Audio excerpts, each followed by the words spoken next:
တရားဦးမေငါသားငါအမြင့်မှာထားတာနင်းနဲ့သဘောတူစရာလားငါသားအဖို့တန်တာနင်းလို့မဟုတ်ဘူးအခုချိန်ကစားပြီးတော့သမီးဒီမြို့ကိုခဏမေ့ထားလိုက်တော့သမီးဒီပတ်ဝန်းကျင်မှာအားလုံးထက်ထက်မြက်တဲ့အားလုံးထက်တော်တယ်ဆိုတာကိုသမီးကပြအောင်ဒီနေ့မေစိတ်ပူပြီးဟိုကောင်မလေးကလည်းဒီမှာရှိတာမှမဟုတ်ဘူးသူကကျောင်းသားတက်နေတယ်လေဒီလေးကိုဒီမှာပဲအေးသိနေပါလေမလေးဟဲ့အတင်းပြနေတဲ့တောင်ပြရတယ်ရှိသေးတယ်ငါနဲ့တိုင်းရိုက်ပတ်သက်နေတယ်ပြောစမ်းမအောင်ဟိုကောင်မလေးပြန်ရောက်နေပြီလေဟဲ့အဲ့တရားဦးမလားရေစက်ခက်ရခက်တယ်အဲ့ဒီဖြတ်ရခက်တဲ့ရေစက်ကိုလေငါမီးညိုက်ပြီးတော့ခတ်ချောက်သွားအောင်လုပ်ပြမယ်သူတို့နှစ်ယောက်ကခွဲရလိုက်ထားတာကိုတရားကွက်လုံးကသိတယ်ဝါကျွတ်တာနဲ့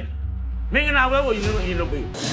စိတ်ရွှင်ရနာဝယ်ယူမယ်ဆိုရင်မြမရနာလောကတွင်စိတ်အရေးသွေးအကောင်းဆုံးနဲ့အာမခံချက်အပြည့်အဝရှိထားတဲ့ brand စိန်ဆိုင်ကြီးဖြစ်တဲ့စိန်နန်းတော်မှာရွေးရပါရှင်စိတ်ဆိုလျင်စိန်နန်းတော်ကျမသားကြီးကိုကျမမင်္ဂလာဆောင်ပေးမယ်သားကြီးအခန့်ပွဲပြီးမှသားငယ်ကိစ္စကိုကျမစဉ်းစားပေးနိုင်တယ်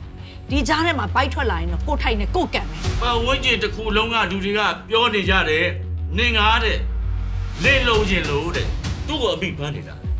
အိမ်မောကိုခေါ်တင်ထားတာတဲ့ဒီနေ့ကစပြီး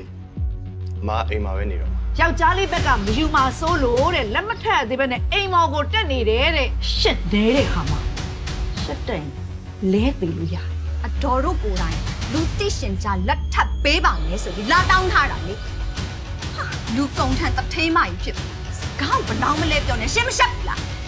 သူများသားသမီးကိုကြောရယုံကြမှုအတွက်အတော်တင်ပေးထားတာအဲ့လိုအာမကြီးငါသားမိမတော့အောင်ငါရှင်နေနားလိုက်တာနော်ငါရှင်နေနားလိုက်တာနင်ကိုနာတာထက်ငါအသေးထဲမှာခံစားနေရတာပိုပြီးတော့နာတယ်အမကိုဘယ်လောက်ချစ်လဲဆိုတော့စမ်းတာပါလားမင်းဘယ်လိုလုပ်လိုက်တာလဲအမဘာလို့ဖားရိုက်တာလဲအမဘာလို့လို့လဲမေးအဲ့ဒါကြောင့်သားသမီးရတနာလို့ခေါ်တာ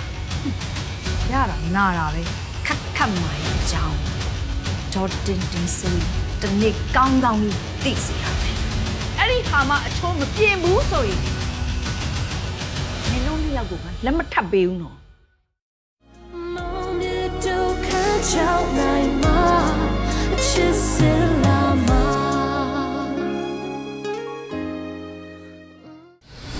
အားလုံးကြည့်နိုင်ပြီ Hey Play VIP